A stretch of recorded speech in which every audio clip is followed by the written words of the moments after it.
Hello everyone, आप सभी को गुड इवनिंग, नमस्कार स्टूडेंट्स। आज हम 12th अकाउंटेंसी में first unit non profit organisations के अंतर्गत आयव्यय खाता बनाना सीखेंगे। कल की क्लास में भी हमने आयव्यय खाते से रिलेटेड कुछ क्वेश्चंस किए। आज कुछ बचे हुए जो क्वेश्चन है वो करके आज हमारी ये वाली जो यूनिट है वो कंप्लीट हो जाएगी। गैर व्यापारिक संस्थाओं के लेखों के अंतर्गत अभी तक मैं आप लोगों को सबसे पहले मैंने आप लोगों को प्राप्ति भुगतान खाता बनाना बताया, किस प्रकार से बनाया जाता है। फिर हमने कोष आधारित लेखे बनाए, फिर चंदे की गणना करना सीखा, फिर उपयोग की गई सामग्री किस प्रकार से निकाली जाती है वो भी हमने देखा, और फिर बाद में हमने आयव्यय खाता किस प्रकार से बनाया जाता है वो हमने कल कुछ क्वेश्चन किए। स्टूडेंट्स, आज की क्लास में और उससे आगे जो कुछ क्वेश्चन है उनको आज हम करने वाले हैं। देखिए, 31 मार्च 2018 को समाप्त होने वाले वर्ष के लिए एक समिति के निम्नलिखित विवरण है। एक समिति है और समिति के कुछ विवरण दिए गए हैं, जैसे किराया दिया। अब आयव्यय खाते से रिलेटेड है, आप लोगों को मालूम ही है आयव्यय खाते में आयगत आय और आयगत व्यय को लिखा जाता है। समस्त प्रकार के समायोजनों को इसमें शामिल किया जाता है। अब यहाँ पर सबसे पहले किराया दिया, तो ये तो हमारा व्यय है, आयगत व्यय है। भाषण से आय, ये इनकम है, आयगत है। ये प्राप्त चंदा, ये भी हमारी इनकम है। फुटकर व्यय, ये व्यय है। विनियोग पर ब्याज, ये हमारी इनकम होगी। विज्ञापन व्यय व्यय होंगे, और छपाई व्यय ये भी व्यय है। मतलब ये जितनी भी 7 मदें दी गई है ये आयव्यय खाते में आने वाली है। नीचे कुछ समायोजन दिए। समिति के पास एक कंपनी के 10,000 रुपए वाले 10,000 रुपए वाले 4% ऋण पत्र है। इसका मतलब एक ऋण पत्र की वैल्यू 10,000 है और 10 ऋण पत्र, इसका मतलब 1 लाख रुपए के ऋण पत्र हैं। और इन 1 लाख रुपए के ऋण पत्र पर 4% वार्षिक ब्याज मिलता है। मतलब साल भर का कितना ब्याज मिलना चाहिए? साल भर का ब्याज मिलना चाहिए इनको 4,000 रुपए ब्याज मिलना चाहिए इन ऋण पत्रों के ऊपर। इस किराया 2100 और अदत्त 800 रुपए है। क्वेश्चन के अंदर 800 रुपए किराया अदत्त है 31 मार्च को, इसलिए हमने ऐड कर दिया, 2900 हो गया। फुटकर व्यय 1000 रुपए है। इनकम फ्रॉम लेक्चर, भाषण से आए 23,200। चंदा 11,000।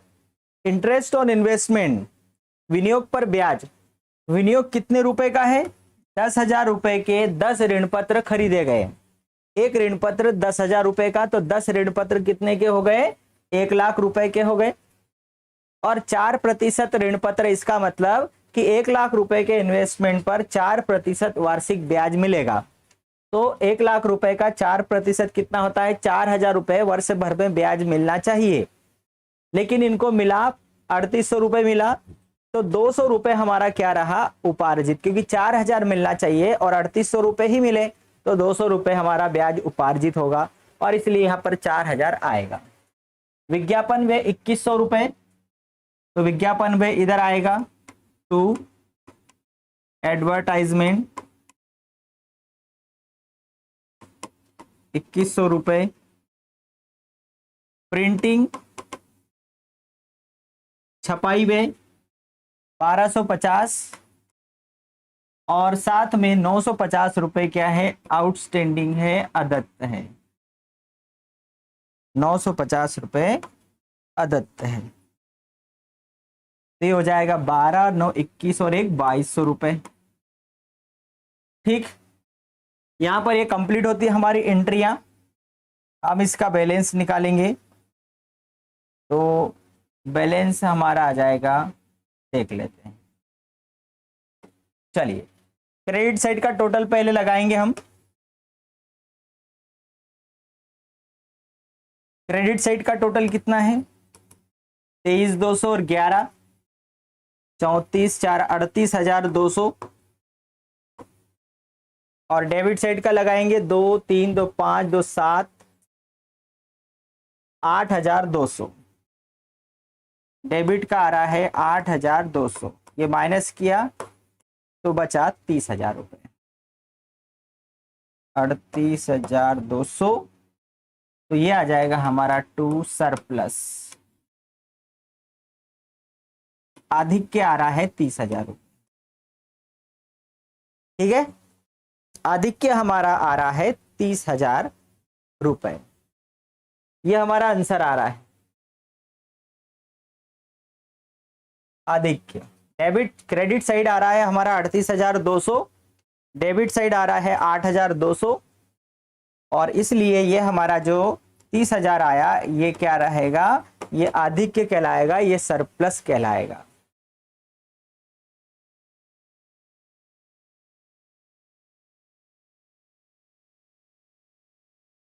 ठीक,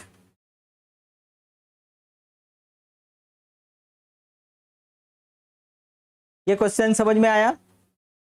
बताइए।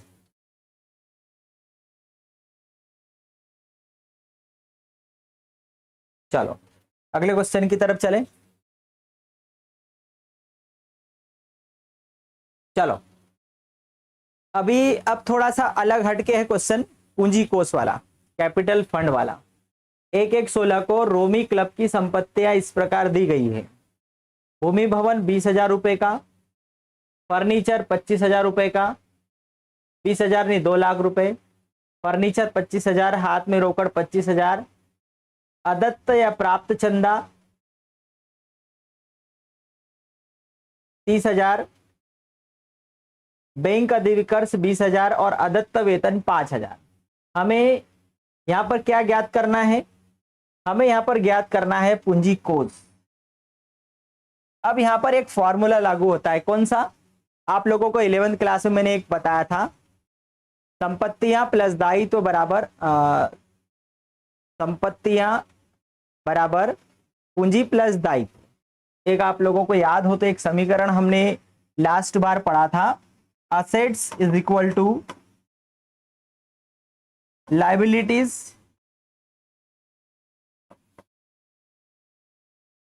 Plus capital. ये याद होगा, संपत्तियां किसके बराबर होती है? दायित्व और पूंजी के बराबर होती है। अब यहां पर यही वाला फॉर्मूला है, पूंजी कोष निकालना है, मतलब हमें पूंजी ज्ञात करना है। तो हमें एक तरफ लिखना है संपत्तियां, जितनी भी संपत्तियां हैं वो लिखना है, और दूसरी तरफ हमें दायित्व लिखना है। संपत्तियों में से दायित्व को घटा देंगे तो हमें क्या मिल जाएगा? पूंजी मिल जाएगी, क्योंकि यहाँ पर पूंजी कोष ज्ञात करना है, पूंजी नहीं दी गई है। तो यहाँ पर हम क्या करेंगे, एक साइड संपत्तियां लिखेंगे, बैलेंस शीट बनाएंगे, तो एक तरफ हम संपत्तियां लिखेंगे, दूसरी तरफ हम दायित्व लिखेंगे, और संपत्तियों में से दायित्व का जो अंतर आएगा वही क्या कहलाएगा? कैपिटल फंड कहलाएगा। अब सबसे पहले तो हम फाइंड आउट कर लेते हैं कि संपत्तियां कौन सी है। तो भूमि और भवन ये संपत्ति है, मतलब ये असेट्स है। ठीक है, फर्नीचर ये भी असेट्स है, मतलब संपत्ति है। हाथ में रोकड़ ये भी असेट्स है, कैश इन हैंड। अदत्त या प्राप्त चंदा, अदत्त या अप्राप्त चंदा, भाई ऐसा चंदा जो अभी आपको प्राप्त नहीं हुआ है, प्राप्त होने वाला है, जो राशि आपको प्राप्त होने वाली है वो भी आपकी संपत्ति होती है। फिर 1/16 को दायित्व कौन कौन से हैं? ये लायबिलिटीज है। अदत्त वेतन ये आपको देना है, इसलिए ये भी लायबिलिटीज है। तो एक तरफ हम संपत्तियां लिखेंगे, ये 4 संपत्तियां एक साइड में लिखेंगे संपत्ति साइड में, और दायित्व साइड में ये 2 दायित्व लिखेंगे। दोनों का अंतर जो निकलेगा वो हमारा कैपिटल फंड निकल आएगा, पूंजी कोष निकल आएगा। इस प्रकार का प्रश्न भी कई बार परीक्षाओं में हमारे से पूछा गया है कि पूंजी कोष ज्ञात कीजिए। 1/1/2016 मतलब वर्ष के प्रारंभ में पूंजी कोष निकालिए। तो इस प्रकार से हमें पूंजी कोष निकालना पड़ेगा। तो यहां पर हम बनाएंगे बैलेंस शीट,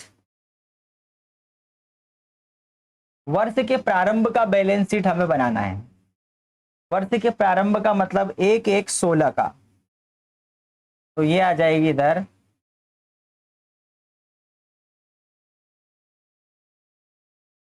सबसे पहले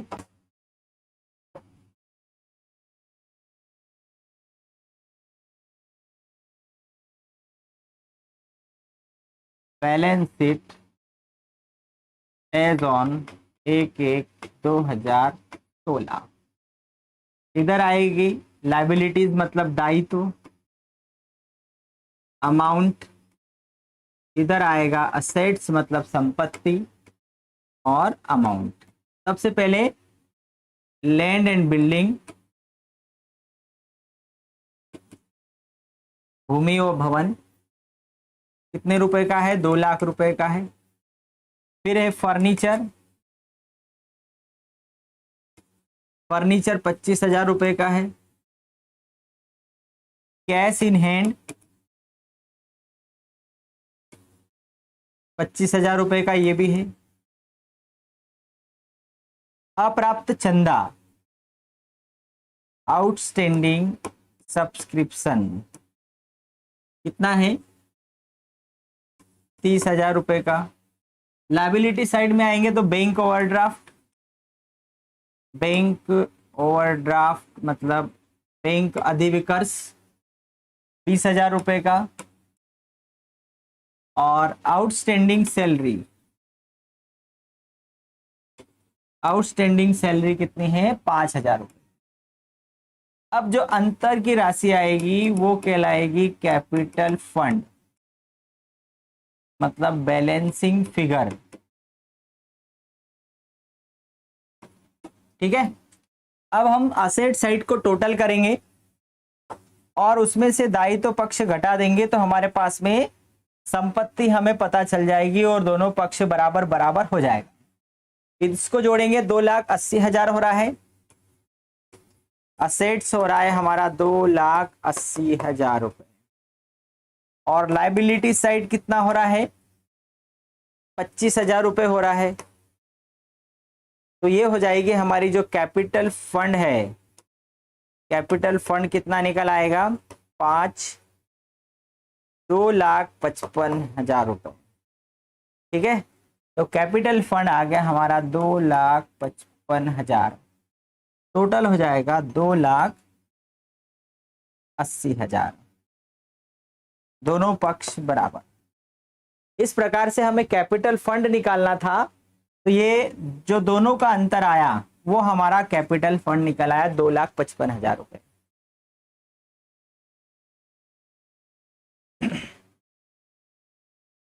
ठीक है, संपत्तियों में से दायित्व को माइनस कर दिया तो हमें पूंजी प्राप्त हो गई। इस साइड में हमने संपत्तियां लिखी, इधर दायित्व लिखा, संपत्तियों में से दायित्व को माइनस किया तो यहां पर पूंजी नहीं होती, पूंजी कोष होता है, कैपिटल फंड होता है।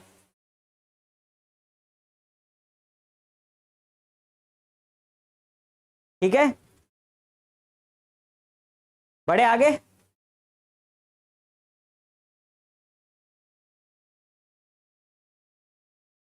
एक और देखते हैं, एक स्पोर्ट्स क्लब के निम्नांकित शेष से 31 मार्च 17 को स्थिति विवरण तैयार करें। मतलब वर्ष के अंत का हमें चिट्ठा बनाना है, बैलेंस शीट बनाना है। तो हमारे पास में क्या क्या दिया गया है स्थिति विवरण के लिए? देखिए, सबसे पहले तो हमारे पास में कैश इन हैंड है, तो कैश इन हैंड ये तो संपत्ति पक्ष में जाएगा, असेट साइड में लिखेंगे इसको हम। ठीक, बैंक में रोकड़, इसको भी हम असेट साइड में लिखने वाले हैं। निवेश मतलब इन्वेस्टमेंट, विनियोग, ये भी संपत्ति होता है। खेलकूद उपकरण, ये भी संपत्ति है। अदत्त वेतन, अदत्त वेतन, वेतन देना बाकी है और इसलिए ये दायित्व है। अदत्त चंदा, ये मिलना बाकी है इसलिए ये असेट्स है। अदत्त चंदा मतलब अप्राप्त चंदा, और अप्राप्त चंदा आपकी संपत्ति होती है। पूंजी कोष और आयव्यय खाते का अधिशेष। ठीक है, यहां पर पूंजी कोष भी दिया है और आयव्यय खाते का अधिशेष भी दिया गया है। तो हमें क्या ज्ञात करना है? हमें तो बैलेंस शीट बनाना है। आप लोगों को याद होगा लास्ट ईयर 11th क्लास में आपने देखा होगा, जब हम चिट्ठा बनाते थे तो दायित्व पक्ष में सबसे पहले हम लिखते हैं पूंजी, और उस पूंजी में लाभ हानि खाते का जो शुद्ध लाभ है वो हम उसमें जोड़ देते थे। बस यहां पर भी यही करना है। जब हम चिट्ठा बनाएंगे तो दायित्व पक्ष में सबसे पहले लिखेंगे पूंजी कोष, और उसमें हम आयव्यय खाते का जो अधिशेष है सरप्लस वो उसमें हम जोड़ देंगे। मतलब 96,000 की पूंजी कोष में 10,000 रुपए का अधिशेष, मतलब ये एक प्रकार से लाभ हानि खाते का शुद्ध लाभ होता है, उस प्रकार से आयव्यय खाते का अधिशेष होता है। तो वो अधिशेष मतलब सरप्लस अंग्रेजी में बोलेंगे तो वो उसमें जुड़ जाएगा। बस इतना हमें करना है। और जो भी दायित्व होंगे दायित्व साइड में लिखेंगे, संपत्तियां होगी संपत्ति साइड में लिखेंगे। चलिए इसको हम बना लेते हैं। 31 मार्च 2017 की स्थिति में बैलेंस शीट बना लेते हैं। तो ऐसा कभी कभी हमें क्वेश्चन यदि मिलता है तो बना सकते हैं उसको।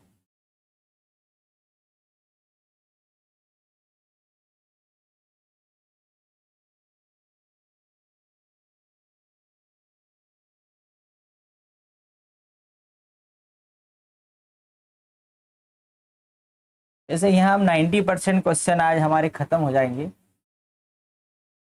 ठीक है, एक आध क्वेश्चन बचेगा तो उसको मैं कल करा ही दूंगा, जो बच गया है उसको कल करा दूंगा। Balance sheet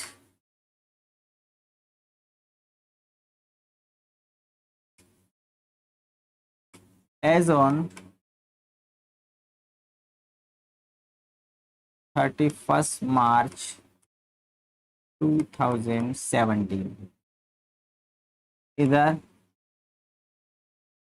liabilities, amount, assets और अमाउंट। कैश इन हैंड, हस्तस्थ रोकड़ संपत्ति पक्ष में आता है। कैश एट बैंक ये भी संपत्ति है, 15,000 रुपये। इन्वेस्टमेंट 35,000 रुपये। खेलकूद उपकरण, स्पोर्ट्स इक्विपमेंट 50,000 रुपये। और आउटस्टैंडिंग सब्सक्रिप्शन अप्राप्त चंदा 6,000 रुपये। ये सारी संपत्ति है। अब हम इधर आएंगे कैपिटल फंड। कैपिटल फंड कितना है, 96,000 है। और इसमें हम सरप्लस 10,000 रुपये इसमें जोड़ देंगे, ये हो जाएगा 1,06,000 रुपये। और अदत्त आउटस्टैंडिंग सैलरी ये भी आप लोगों के लिए दायित्व है, 5,000 रुपये। ठीक है, बराबर कर दो, दोनों पक्ष बराबर यदि आता है तो ये क्वेश्चन हमारा कंप्लीट हो गया। इसमें कुछ भी नया चीज नहीं था। चलिए बताइए कितना हो रहा है, 15 5 20 5 25, 15 5 20 5, हाँ 15 5 20 50 55, 1,11,000 रुपये इधर हो रहा है और 1,11,000 रुपये इधर भी हो रहा है। ठीक है, 1,11,000 दोनों साइड में हो रहा है।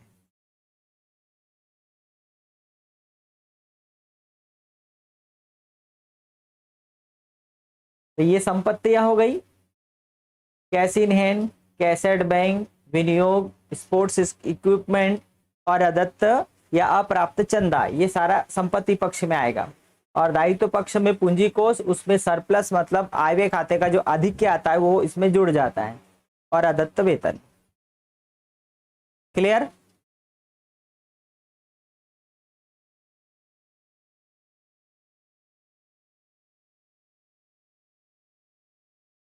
ठीक है, चलिए अब एक क्वेश्चन बचा, वो मैं आप लोगों को कल करा दूंगा, कल के क्लास में बता दूंगा। जो क्वेश्चन हमारा आज रह गया, जो अधूरा रह गया, उसको मैं कल के क्लास में आप लोगों को कंप्लीट करा दूंगा उसको। ठीक, और किसी का कोई क्वेश्चन? यहाँ पर हमारी जो पहली यूनिट है नॉन प्रॉफिट ऑर्गेनाइजेशन कंप्लीट हो जाती है। कल उसका एक क्वेश्चन है, वो हम उसको कर लेंगे। अभी तक हमने करीब 35 to 40 क्वेश्चन कर लिए हैं, है ना। इसमें हमने प्राप्ति भुगतान खाता बनाना सीख लिया, चंदे की गणना करना सीख लिया, पूंजी कोष क्या बोलेंगे उसको हम, कोष आधारित लेखे करना सीख लिया, उपयोग की गई सामग्री किस प्रकार से निकाली जाती है वो भी हमने सीख लिया। अभी 1-2 क्वेश्चन से हमने पूंजी कोष कैपिटल फंड किस प्रकार से निकाला जाता है वो भी हमने देख लिया। ठीक है, तो बहुत सारे क्वेश्चन हमने कवर किए हैं। कल जो कुछ एक दो क्वेश्चन है उसको हम देखेंगे और फिर बाद में हमारी जो नई यूनिट है उसको स्टार्ट करेंगे। ठीक है, किसी का और कुछ क्वेश्चन बताइए, किसी का कुछ क्वेश्चन हो तो पूछिए। ओके, कंप्लीट करें। Okay, thank you, bye.